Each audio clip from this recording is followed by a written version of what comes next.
The funeral service had ended only 2 hours ago. The dirt on my father's grave was still loose, dark, and fresh.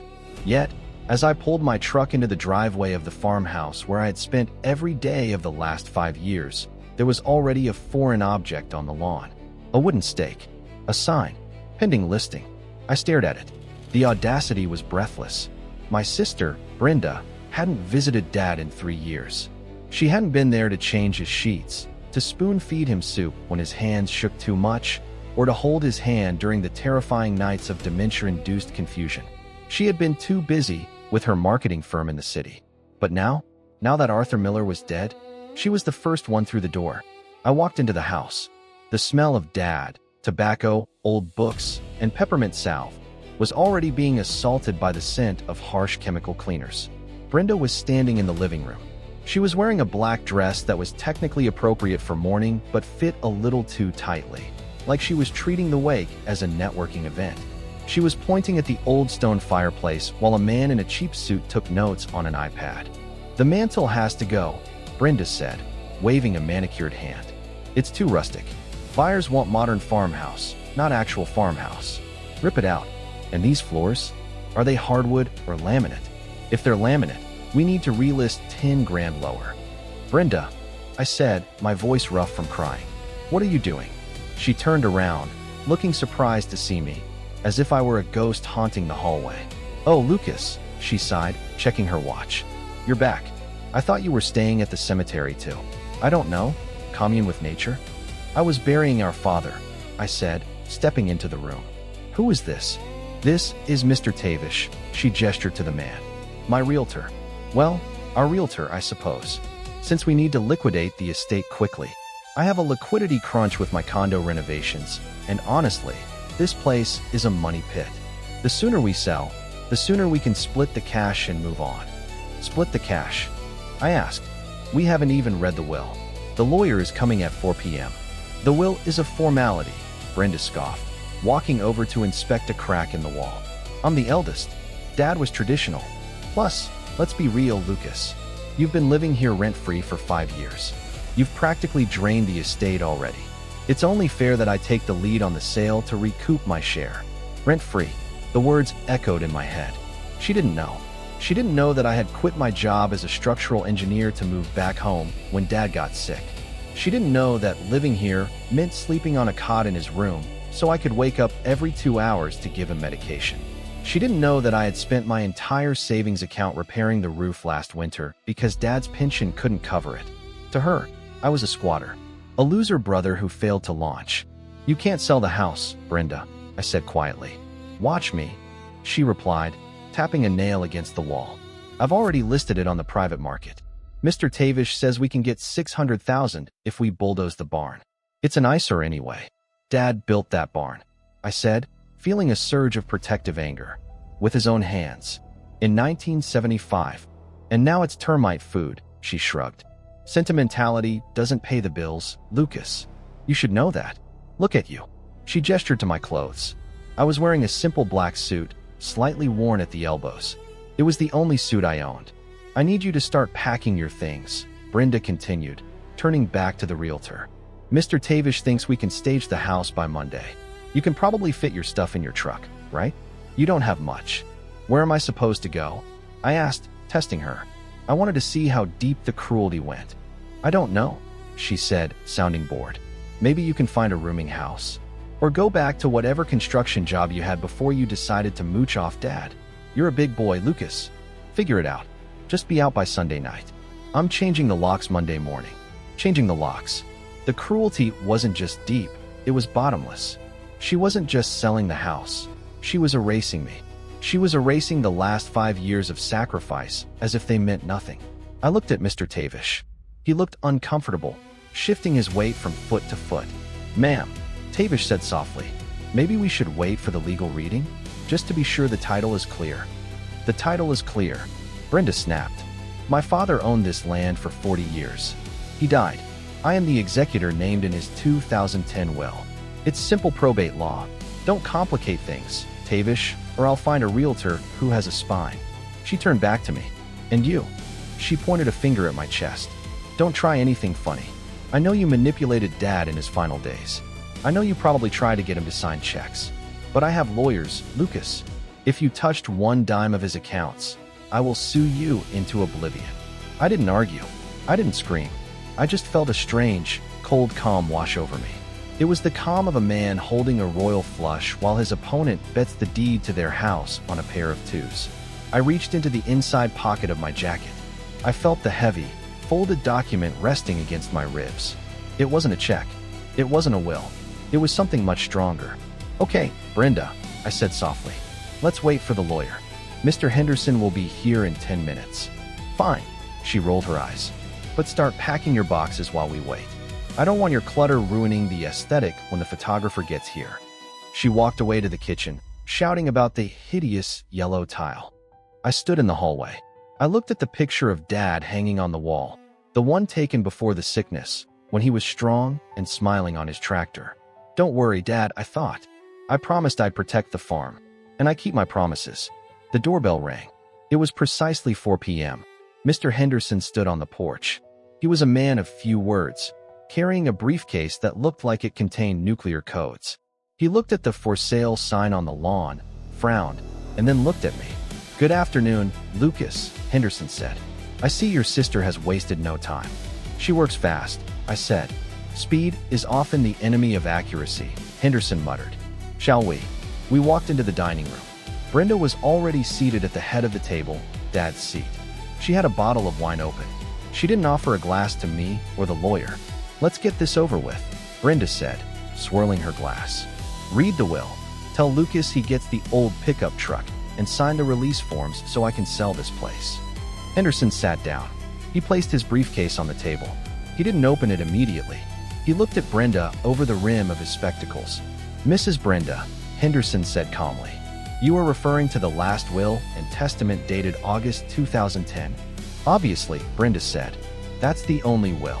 "It is the only will," Henderson agreed. Brenda smirked at me. "See? I told you. In that will, I am the executor and the primary beneficiary. Lucas gets 10% of the liquid cash. I get the rest. And the house." "That is correct," Henderson said. "According to the 2010 document, the house belongs to the estate, and the estate belongs to you." Brenda clapped her hands. "Boom. Done. Lucas, pack your bags." However, Henderson raised a finger. "A will can only distribute assets that the deceased actually owned at the time of death." Brenda froze. "What are you talking about? Dad owned this farm. He lived here until he died yesterday. He lived here." I spoke up, pulling the document from my pocket. "As a tenant." "A tenant?" Brenda laughed, but it was a nervous, splintered sound. She looked at Henderson, then at me. "That's absurd. Dad built this house. He lived here for 40 years. He didn't pay rent to anyone." "He didn't pay rent," I said calmly, unfolding the document in my hand and smoothing it out on the table. "He paid with trust. Something you wouldn't understand." I slid the paper across the mahogany toward her. "This," Henderson announced, his voice projecting clearly, "is a quitclaim deed, signed, notarized, and filed with the county clerk 3 years ago." Brenda snatched the paper. Her eyes scanned it frantically, looking for a loophole, a mistake, a forgery. "Transfer of property," she mumbled, her face paling. "From Arthur Miller to Lucas Miller. Consideration, $1. She looked up, her eyes bulging. $1? You stole it. You scammed a senile old man into giving you $1 million farm for $1. "Dad wasn't senile 3 years ago, Brenda," I said. "He was scared. He was drowning in debt. Did you know about the reverse mortgage he took out in 2018? Brenda blinked. "What reverse mortgage?" "Of course you didn't," I said. "You were too busy buying your condo. Dad took out a loan against the farm to pay for Mom's medical bills before she passed. By the time I moved back, the bank was threatening foreclosure. They were going to take the farm, the barn, everything." I pointed to the deed in her hand. "I didn't steal the house, Brenda. I saved it. I used my entire 401k and my savings as a structural engineer to pay off the bank. I cleared the debt. In exchange, Dad insisted on transferring the title to me to ensure the bank couldn't touch it again. He retained a life estate, which meant he could live here until he died without worrying about losing his home." But, Brenda stammered, looking at Mr. Tavish, the realtor, who was now quietly packing up his iPad. Tavish, do something. This can't be legal. Actually, ma'am, Tavish murmured, backing away toward the door. If the deed is recorded, it supersedes the will. The property isn't part of the estate. It belongs to him. Tavish nodded at me. I'll go remove the sign from the lawn. You're not going anywhere. Brenda shrieked. Sit down. Tavish didn't sit. He bolted out the front door, realizing his commission check just evaporated. So, I said, leaning forward. To recap, I didn't live here rent-free. I owned the roof over Dad's head. I paid the taxes. I paid the insurance. And I paid for the nurses you refused to hire. You manipulated him. Brenda screamed, slamming her hand on the table. This is fraud. Undue influence. I'll sue you. I'll tie this property up in court for years. You won't be able to sell it. I don't want to sell it, I said softly. That's the difference between us, Brenda. You see a payday. I see a home. Whatever, she spat, composing herself. She smoothed her dress, trying to regain her predatory composure. Keep the stupid farm. It smells like manure anyway. I still have the rest of the estate.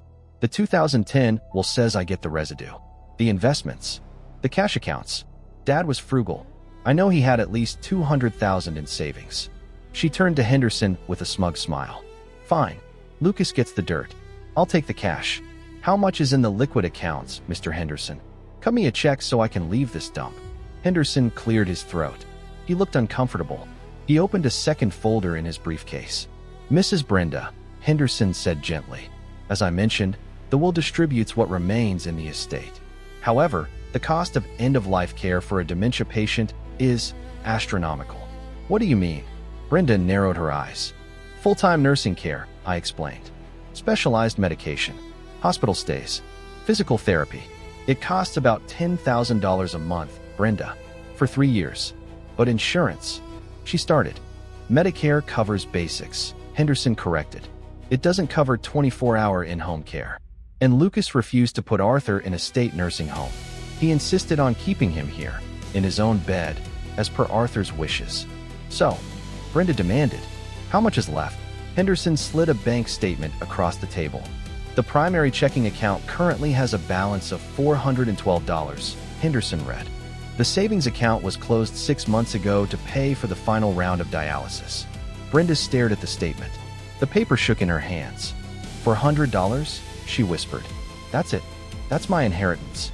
Not exactly, Henderson said. There are also outstanding liabilities. The funeral costs, for example. Since you are the executor named in the will, and you insisted on taking the lead, the funeral home will be billing you directly. The cost is roughly $12,000. I have to pay. Brenda shrieked. I have to pay for the funeral when he gets the house. That is how probate works, Henderson nodded. Debts are settled by the estate. Since the estate is insolvent, the executor is responsible for managing the liquidation of any remaining assets, like the used 2005 Buick in the driveway, to cover the debts. I watched Brenda. Her face went through a spectrum of colors, red, purple, and finally, a ghostly pale. I came here for a payout, she hissed, tears of rage springing to her eyes. I have contractors waiting on a check for my kitchen remodel. I leveraged my credit cards expecting this inheritance. You counted your chickens before they hatched, Brenda, I said. And you didn't even bother to visit the hen house to see if the fox had been there. This is your fault, she screamed at me. You spent his money. You drained him dry. I spent his money keeping him alive. I shouted back, finally losing my cool. I stood up, knocking my chair back. I spent it on keeping him comfortable, on making sure he knew he was loved. While you were buying granite countertops, I was changing diapers, Brenda. So don't you dare talk to me about draining him dry. You drained his heart. I just drained his bank account to keep it beating. The room fell silent. My shout echoed off the walls of the house I now officially owned. Brenda looked at me with pure hatred. She grabbed her purse. I'm leaving, she said icily. And don't expect me to pay for the funeral. Let the state bury him. He's already buried, Brenda, I said. I paid for it, with my own money. Because unlike you, I don't send the bill to a dead man. She froze at the door. But, I added, checking my watch. Since you brought it up, let's talk about the locks. What about them? She snapped. You said you were going to change them on Monday to kick me out, I said. I decided to be proactive. I called a locksmith. He's in the driveway right now. I pointed out the window. A van marked AL's lock and key was pulling up next to her BMW. He's not here to keep me out, I said. He's here to make sure you can't get back in. You have 5 minutes to collect your purse and your coat. Anything else you leave behind, I'm donating to charity. Charity, Brenda scoffed, clutching her designer purse like a shield. You wouldn't dare? Whatever is in this house, furniture, heirlooms, jewelry, that is personal property. That is part of the estate residue. And since you just gleefully informed me that the accounts are empty, I am taking my share in hard assets. She scanned the room frantically, her eyes darting like a trapped animal looking for an escape route. Her gaze landed on the antique mahogany hutch in the corner. Mom's silver, she whispered. The sterling silver service for 12. It's worth at least 5 grand. I'm taking it. She marched over to the hutch and yanked the drawers open. Clatter. The drawer didn't slide out smoothly with the weight of heavy silver. It rattled. It was light. Brenda stared into the drawer. It was empty, save for a few stray felt liners. Where is it? She shrieked, spinning around to face me. Where is the silver? Did you steal that too? I sold it, I said calmly, leaning against the doorframe. 2 years ago, to pay for Dad's insulin and the property taxes. You sold Mom's silver? She looked horrified, not because of the sentimental value, but because her payday had vanished. I sold everything, Brenda, I said, walking into the room and pointing around. The vintage shotgun collection? Sold to pay for the wheelchair ramp. The coin collection? Sold to pay for the oxygen tank. The paintings? Sold to fix the septic tank so Dad could flush the toilet. I stopped in front of her. You see a house, I said. I see a shell. I stripped this place to the studs to keep the man inside it alive. There is nothing left here but the walls, the roof, and the memories. And since you don't care about the memories, you leave with nothing. Brenda stood there, her chest heaving. She looked at the empty drawer. She looked at me. For a second, I saw the realization hit her, the sheer magnitude of what it had cost to keep our father comfortable. But then, the selfishness returned. It always does with people like her. You're lying, she hissed. You hid it. You're hoarding it.